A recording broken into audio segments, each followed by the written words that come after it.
Hi అండి, అందరూ ఎలా ఉన్నారు? చూడండి, అమ్మవారి అభిషేకం జరుగుతుంది, మీరు చూడండి. ఏదైనా కానీ త్వరగా సిద్ధించాలి అని అంటే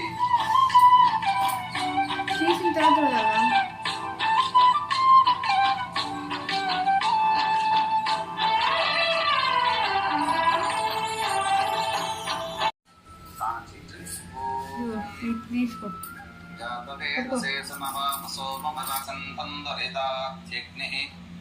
అగ్నివర్ణాం తపసా జ్వలంతీం వైరోచనీం కర్మ ఫలేషు దుష్టాం దుర్గాం దయానవ్యో అస్మాన్ స్వస్తిభిరది దుర్గాణి విశ్వా ఓశ్చ పృథ్వీ బహుళ వన ఉర్వే భవతోకాయతనయాయ శంయోః శ్వాక్షామద్దేవో అతిదురితాత్యగ్నిః అజ్ఞోషికనుపం విప్రయస్వాస్మభ్యం చ సౌభగమాయజస్వ ఓం భూః కాత్యాయనాయ విద్మహే కన్యకుమారి ధీమహి తన్నో దుర్గః ప్రచోదయాత్ ఓం భువః కాత్యాయనాయ తన్నో దుర్గః ప్రచోదయాత్ ఓం భూర్భువః శువః కాత్యాయనాయ విద్మహే కన్యకుమారి ధీమహి తన్నో దుర్గః ప్రచోదయాత్.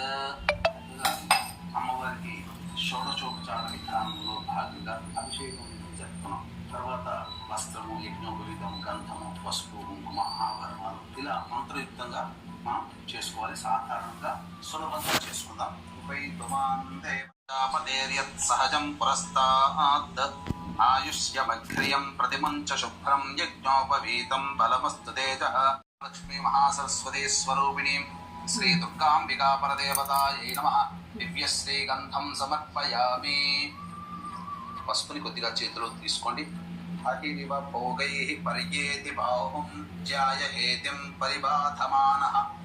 హస్తబ్దో విశ్వాణి మహ్య ఉదయే వరుణాసిం స్వస్తయే.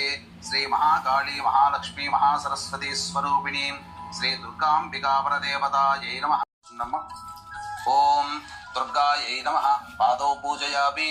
ఓం చైత్ర్యై నమః. కుల్భౌ పూజయామి. ఓం మంగళాయై నమః. జానుని పూజయామి. సర్వఋషిపత్నీభిరర్చితాయై నమః. కటిం పూజయామి. ఓం జన్మహీనాయై నమః. జఘనం పూజయామి. ఓం గంభీరనాభయే నమః. నాభిం పూజయామి. ఓం హరియుద్ధోత్సవకర్యై నమః. ఓం దేవతాతనవే నమః. ఓం దుర్గయుద్ధా సవరతాయై నమః. ఓం దయాసింధవే నమః. ఓం దుర్గయుద్ధ విమర్ధిన్యై నమః. ఓం దయాంబుధయే నమః. ఓం దుర్గయుద్ధాట్టహాసిన్యై నమః. ఓం దయాసాగర్యై నమః. ఓం దుర్గయుద్ధ హాస్యరతాయై నమః. ఓం దయాయై నమః. ఓం దుఃఖహీనాయై నమః. ఓం దయాళవే నమః. ఓం దీనబంధవే నమః. ఓం దయాద్రహృదయాయై నమః. ఓం దీనమాత్రే నమః. ఓం దేవ్యై నమః. ఓం దక్షాధ్వర వినాశిన్యై నమః. ఓం దరాందోళిత దీర్ఘాక్ష్యై నమః. ఓం దీనసేవ్యాయై నమః. ఓం దీర్ఘచక్షుషే నమః. ఓం దేశకాల పరిచ్ఛిన్నాయై నమః. ఓం దీర్ఘలోచనాయై నమః. ఓం సిద్ధాయై నమః. ఓం దీర్ఘనేత్రాయై నమః. ఓం దుర్గాయై నమః. అమ్మవారి అభిషేకం చేసిన తర్వాత పూజ కుంకుమ పసుపుతో పూజ చేసాము. ఇప్పుడు మళ్ళీ నిమ్మకాయల దండ వేస్తున్నాము. చూడండి, ఇది దుర్గమ్మ అభిషేకం చేస్తున్నాం. చాలా మంచిగా జరిగింది దుర్గమ్మ అభిషేకం. ఇలా చేసుకుంటే మన ఇంట్లో సుఖశాంతులు ఎప్పుడూ తొలుతూగుతూ ఉంటాయి. ఏ కష్టాలు రావు. అమ్మని పూజించటం వల్ల మనకి చాలా మంచి జరుగుతుంది. చూడండి, అమ్మవారు మన ఇంట్లో వచ్చి కూర్చున్నట్టే ఉంది. తల్లి నా దిష్టే తగిలేటట్టుంది.